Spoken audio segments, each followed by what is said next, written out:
Madame, mademoiselle, monsieur, bonjour et bienvenue dans notre magazine où nous réfléchissons sur notre solidarité avec les chrétiens d'Orient. Et pour en parler, je suis heureux de retrouver le professeur Christian Canuyer, professeur émérite de la faculté de théologie de l'Université catholique de Lille et directeur de l'association Solidarité Orient. Professeur Canuyer, bonjour. Bonjour. Dans l'émission précédente, vous avez conclu l'émission par un rituel très beau du baptême d'un enfant copte qui porte une mitre, si j'ai bien compris, les vêtements sacerdotaux, qui est présenté comme le prêtre, rappelant qu'on est tous prêtres, prophètes et rois. Cette église copte, quelle est sa spécificité? Quelle est-elle en fait? Alors d'abord, copte, d'où vient ce mot? Eh bien en arabe c'est kept, et ce n'est en fait qu'une abréviation du grec aigoptios, dont l'accent tonique tombait sur la syllabe médiane. Et quand l'Égypte a été conquise par les Arabes en 640, les chrétiens d'Égypte qui sont restés chrétiens et qui ne se sont pas au fil du temps convertis à l'islam, on a pris l'habitude de les appeler les Égyptiens de souche, parce qu'ils restaient fidèles au christianisme qui avait été prêché par saint Marc à Alexandrie au 1er siècle.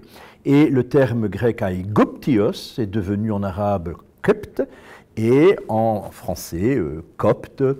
Et donc en fait, copte veut dire égyptien.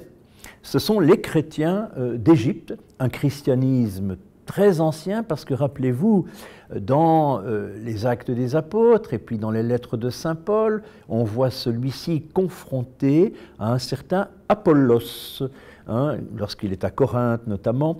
Et cet Apollos était quelqu'un qui avait été instruit dans la voie, nous dit-on, c'est-à-dire qui était devenu chrétien dans son pays à Alexandrie. Ça veut donc dire que vers 50-60, il y avait déjà des chrétiens en Égypte.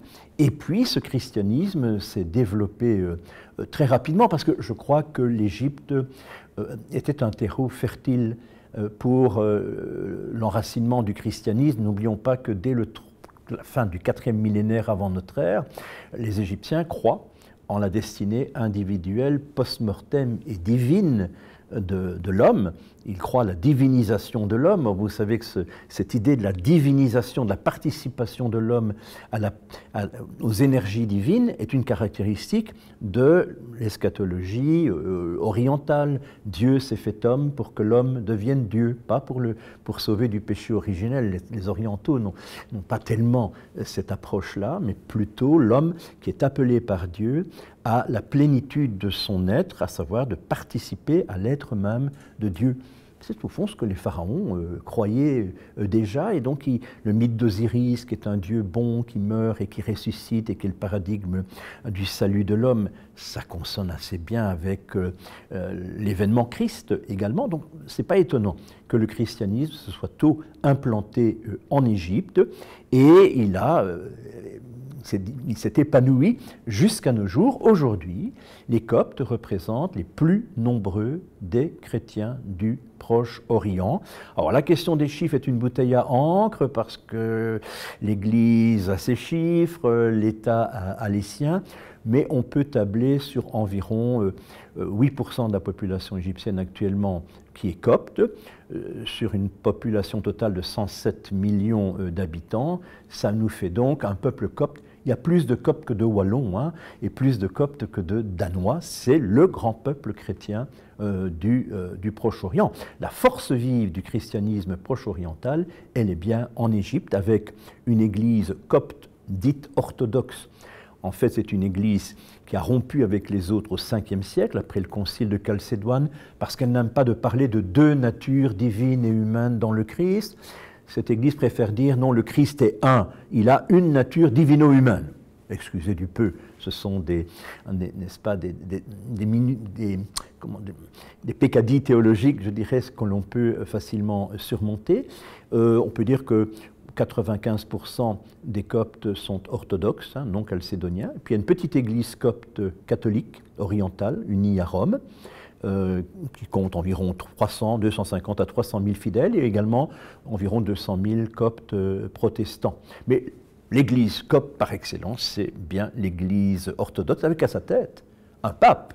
Parce qu'il n'y a pas qu'un pape à Rome, le chef de l'Église copte, Tawadros II, homme remarquable d'ailleurs, avec beaucoup de similitudes avec le pape François, est le pape de l'Église copte et également patriarche d'Alexandrie. Et qui alors est à la tête des Coptes catholiques? Chez les Coptes catholiques, ils n'ont pas de pape, évidemment, non, parce que ça gênerait un peu Rome. Hein.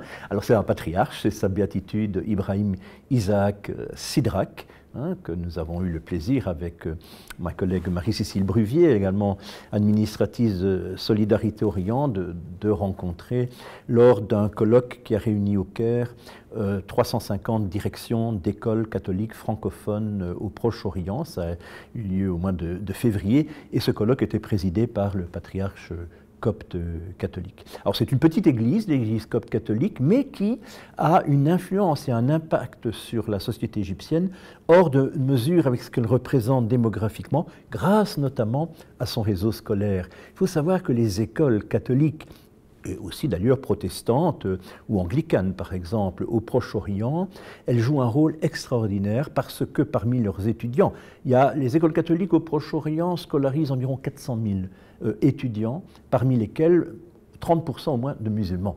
Ce sont des musulmans à qui l'on apprend l'esprit critique, le respect de l'autre, une aspiration à la citoyenneté, à la modernité. Et donc ces églises chrétiennes en Orient sont ferments de dialogue, de convivialité et de rejet du fanatisme religieux dans l'esprit justement de la déclaration entre le cher El-Hazar et le pape François. Jamais Dieu ne doit être un prétexte pour que l'homme écrase l'homme et que l'homme dénie ou méprise son voisin. Mais alors, on y reviendra sur les écoles si vous voulez bien, mais je voudrais revenir sur les Coptes à proprement parler. Quelle est leur spécificité si on les compare par rapport aux chrétiens d'Occident? Oui, donc les Coptes orthodoxes, je parlerai surtout d'eux, je dirais qu'ils ont, vous savez, ils ont une spiritualité d'abord qui s'enracine dans cette théologie qui a refusé le concile de Chalcédoine, qui insiste beaucoup sur l'union indissociable entre le divin et l'humain dans le Christ. Il est vraiment le Dieu homme. On ne peut pas... La prière avant l'Eucharistie dans la liturgie copte dit « Je confesse jusqu'à mon dernier soupir que son humanité n'a jamais été séparée de sa divinité, même pas l'instant d'un clin d'œil. » C'est une métaphore assez amusante. Et puis le copte est peut-être comme ses ancêtres pharaoniques, très tourné vers la verticalité du divin, le sens du sacré, la présence du surnaturel. Il y a abondance de miracles, d'apparitions de la Sainte Vierge depuis notamment 1968. Et moi, je ne ris pas de cela. Bien sûr, nous sommes de sales cartésiens et nous avons du mal à voir le doigt de l'invisible. Mais quand je vais à la messe avec mon ami le docteur Adel Rali, qui a été la cheville ouvrière des actions de Sœur Emmanuel en faveur des chiffonniers du Mokata, mais je rappelle que Sœur Emmanuel a transmis sa mission à des religieuses coptes orthodoxes, pas catholiques. Eh bien, il est à la messe et il me dit « Christian, tu vois ce que je vois ?» Je ne vois rien du tout, moi. Mais au-dessus de l'autel, il voit les anges célébrer avec le prêtre. Moi, je ne vois rien du tout. Mais lui, il les voit, et c'est un homme d'une authenticité humaine. Il a donné toute sa vie pour ces pauvres d'entre les pauvres que sont les chiffonniers, que je ne mets pas en doute, même si j'ai du mal, hein, parce que je suis évidemment, comme vous, je suppose, un petit peu trop rationnel. Mais c'est un peu un christianisme médiéval, avec des avantages et parfois aussi les inconvénients, un manque d'ouverture peut-être par exemple à l'exégèse historico-critique, mais aussi cette force d'une foi très chevillée qu'ils expriment notamment lorsqu'ils sont confrontés au phénomène du martyre.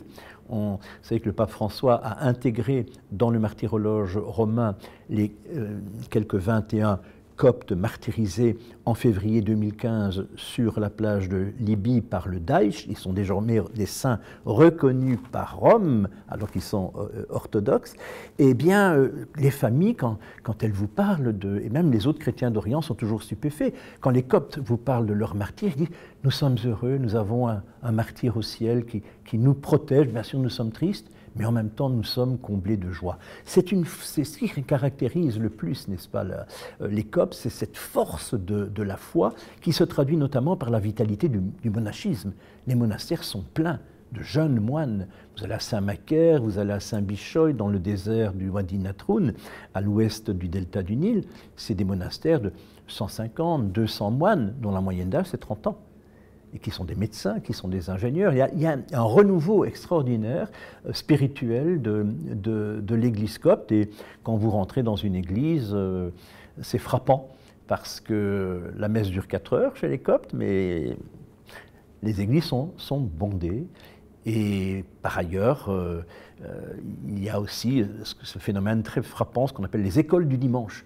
Les jeunes coptes qui vont à la messe le dimanche restent, ou le vendredi, parce que le vendredi est le jour férié en Égypte, ils restent l'après-midi pour suivre des cours de catéchèse, de Bible, etc., sur le modèle un peu de ce que les protestants ont diffusé au Proche-Orient, les fameuses écoles du dimanche. Donc, c'est vraiment une foi très, très vive et un peuple chrétien très enthousiaste. Professeur Canoyer, merci beaucoup. Nous arrivons déjà au terme de cette émission. Au nom de toute l'équipe qui l'a préparée, il ne me reste qu'à vous souhaiter une excellente journée et je vous dis à très bientôt.